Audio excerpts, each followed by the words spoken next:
صدر اور وزیر اعظم کی خوددار میں دہشت گرد حملے کی مذمت، شہید بچوں اور اساتذہ کے اہل خانہ سے تعزیت، زخمیوں کو بہترین طبی امداد فراہم کرنے کی ہدایات۔ وزیر اعظم شہباز شریف نے کہا، بھارتی سرپرستی میں پلنے والے دہشت گردوں کو ان کے انجام تک پہنچا کر ہی دم لیں گے۔ پاکستان کے مستقبل، ننھے اور معصوم بچوں کو نشانہ بنانے والے ان دہشت گردوں کو کیفر کردار تک پہنچایا جائے گا۔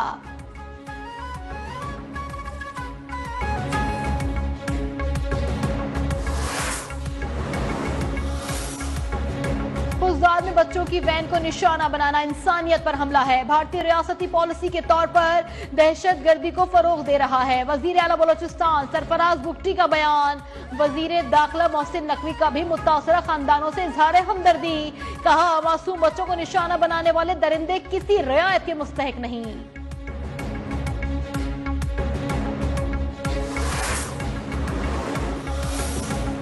بیجنگ میں پاکستان، چین، افغانستان کے وزراء خارجہ کی ملاقات۔ دہشت گردی کے خلاف مشترکہ عزم اور خطے میں استحکام کے لیے کوششوں پر اتفاق۔ سفارتی روابط بڑھانے، تجارتی اور ترقی کے لیے عملی اقدامات کا بھی فیصلہ۔ سی پیک کو افغانستان تک توسیع دینے، بی آر آئی تعاون مضبوط کرنے پر زور۔ چھٹی سہ فریقی وزراء خارجہ ملاقات جلد کابل میں منعقد کی جائے گی۔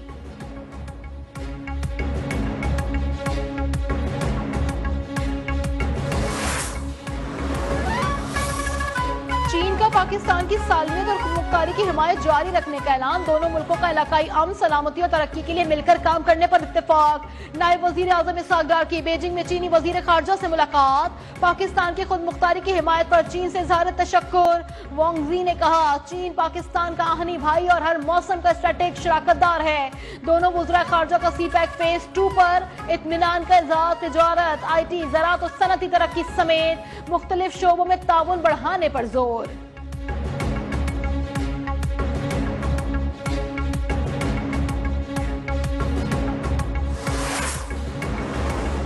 دہشت گردی سے سب سے زیادہ متاثرہ ملک ہے کشمیر۔ دہشت گردی اور پانی کے مسائل حل کیے بغیر خطے میں امن ممکن ہی نہیں۔ چیئرمین پاکستان پیپلز پارٹی بلاول بھٹو کی سفارتی کمیٹی کے ہمراہ گفتگو۔ کہا، بھارت جسے نارمل کہہ رہا ہے اسے جاری رکھنا اس کے اپنے حق میں بھی نہیں ہے۔ سب کو یاد رکھنا چاہیے کہ پاکستان اور بھارت جوہری قوتیں ہیں۔ بھارتی موقف کی بنیادیں جھوٹ، نفرت اور تقسیم پر مبنی ہیں۔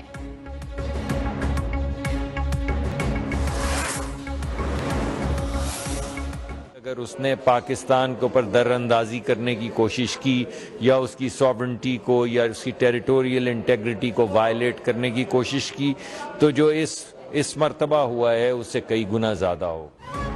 بھارت نے جارحیت کی تو جواب پہلے سے زیادہ تباہ کن ہوگا۔ وزیر پیٹرولیم ڈاکٹر مصدق ملک کا دشمن کو 2 ٹوک پیغام۔ کہا، بھارت کا پاکستان اور مسلمان مخالف بیانیہ دنیا کو ایک اور عالمی جنگ میں جھونک رہا ہے۔ خرم دستگیر بولے، کشمیریوں کو حق کے خود ارادیت ملنے تک خطے میں پائیدار امن ممکن ہی نہیں ہے۔ فیصل سبزواری کا کہنا ہے کہ بھارت خطے کا تھانے دار بننے کے لیے ہر ہتھیار استعمال کر رہا ہے۔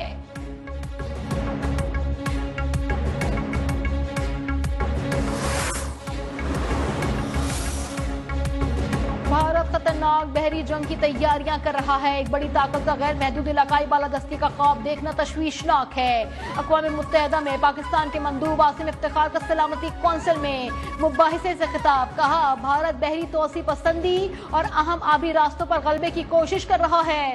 بھارت کی دریاؤں پر قبضے اور انہیں بطور ہتھیار استعمال کرنے کی روش عالمی معاہدوں کی کھلی خلاف ورزی ہے۔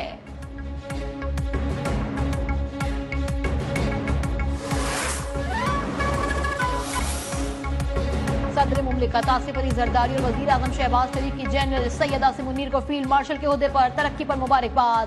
صدر مملکت نے کہا، بہترین جنگی حکمت عملی پر general Asim Munir field marshal کے عہدے پر ترقی کے مستحق ہیں۔ وزیر اعظم نے کہا، خطے میں طاقت کا توازن قائم کرنے پر فیلڈ مارشل کے عہدے پر ترقی دی گئی۔ وزیر دفاع خواجہ آصف بولے، فیلڈ مارشل سید عاصم منیر قوم کے محسن ہیں۔ ایئر چیف نے شاہینوں کے ساتھ وطن کی فضاؤں کو ناقابل تسخیر بنایا۔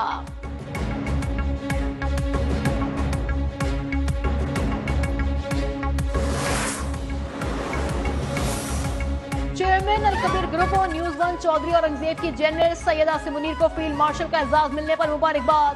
چودھری اورنگزیب نے ایکس پر بیان میں کہا کہ جنرل سید عاصم منیر ایک بہادر سپہ سالار ہیں جنہوں نے بھارت کو شکست دے کر ثابت کیا کہ وہ حقیقت میں فیلڈ مارشل کے عہدے کے مستحق ہیں۔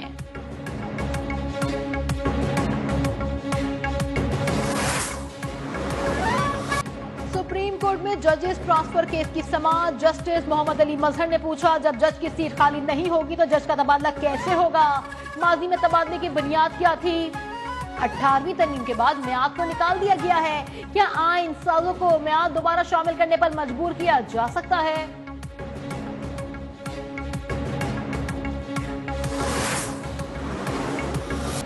پاکستان اسٹاک ایکسچینج میں مثبت رجحان، کاروبار کے دوران 500 سے زائد پوائنٹس کا اضافہ، 100 انڈیکس 1,19,500 کی سطح عبور کر گیا۔